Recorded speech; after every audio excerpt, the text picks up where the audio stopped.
नमस्कार, मैं पीयूष राय राम गुलाम राय YouTube channel पे आपका पुनः स्वागत करता हूँ।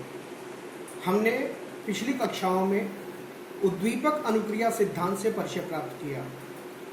थांडाइक महोदय ने अपने सिद्धांत के साथ साथ सीखने के कुछ नियमों का भी जिक्र किया था। जी हाँ, सीखने के नियम, लॉ ऑफ लर्निंग। ये लॉज ऑफ लर्निंग वे हैं जिनका प्रयोग करके हम अपने कक्ष में अपने अध्यापन को सफलीभूत बना सकते हैं और निश्चित तौर पे छात्र और शिक्षक दोनों के लिए ये नियम अत्यंत महत्वपूर्ण हैं। आइए परिचय प्राप्त करते हैं सीखने के प्रमुख नियमों से। सीखने के नियमों को इन्होंने दो भागों में बांटा, अधिगम के मूल नियम और अधिगम के गौण या सहायक नियम। आज की चर्चा अधिगम के मूल नियमों पे होगी। थांडाइक महोदय ने अधिगम के मूलतः 3 नियम बताए। प्रथम नियम था अभ्यास का नियम, लॉ ऑफ एक्सरसाइज। दूसरा नियम था प्रभाव का नियम, लॉ ऑफ इफेक्ट। और तीसरा नियम था तत्परता का नियम, लॉ ऑफ रेडीनेस।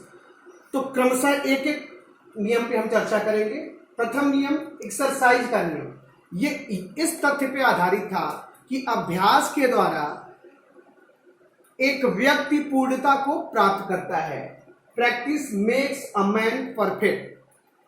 तो इस नियम के द्वारा उन्होंने ये बताना चाहा कि यदि हम किसी भी विषय वस्तु को अधिगमित करते हैं और यदि हम उस अधिगमित विषय वस्तु का निरंतर अभ्यास करते रहते हैं तो वो अधिगमित विषय वस्तु हमारे व्यवहार में दीर्घ काल तक बनी रहती है।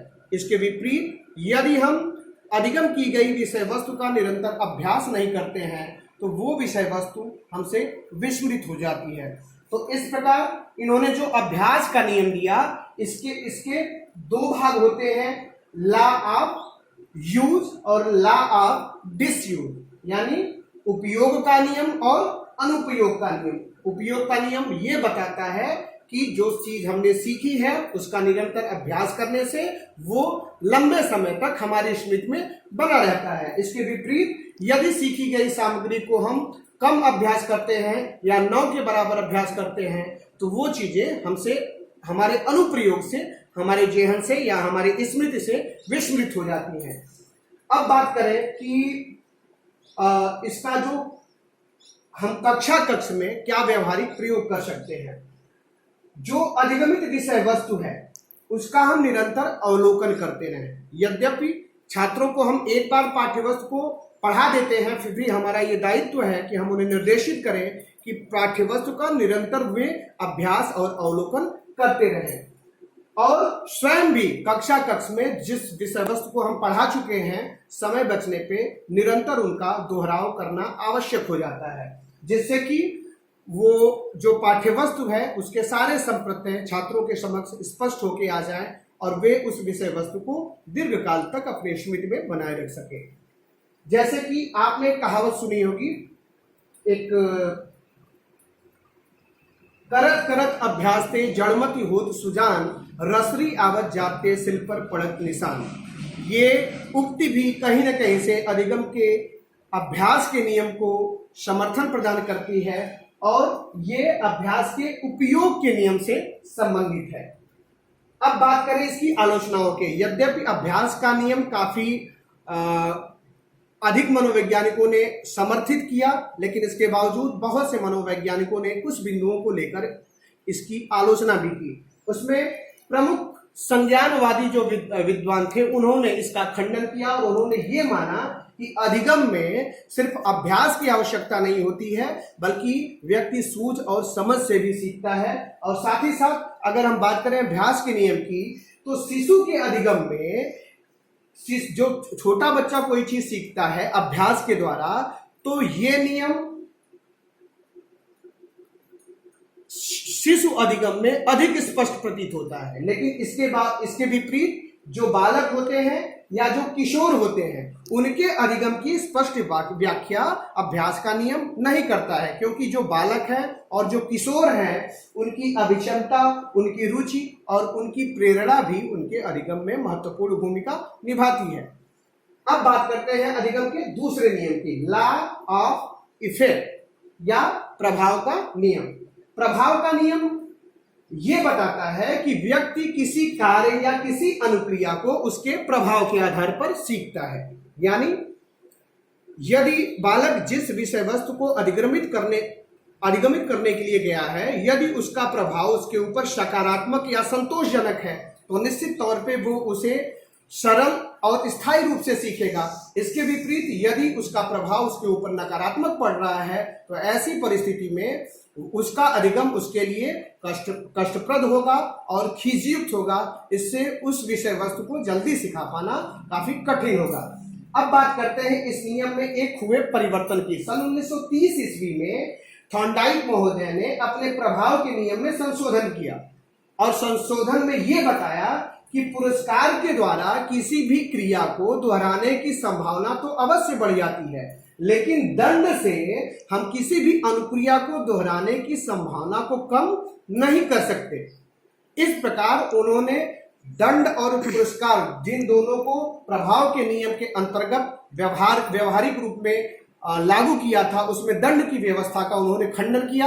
इस प्रकार ये प्रभाव का नियम आधा ही सत्य रह गया और इस प्रकार 1930 ईस्वी में इस नियम को संक्षेपित प्रभाव नियम की संज्ञा इन्होंने प्रदान की।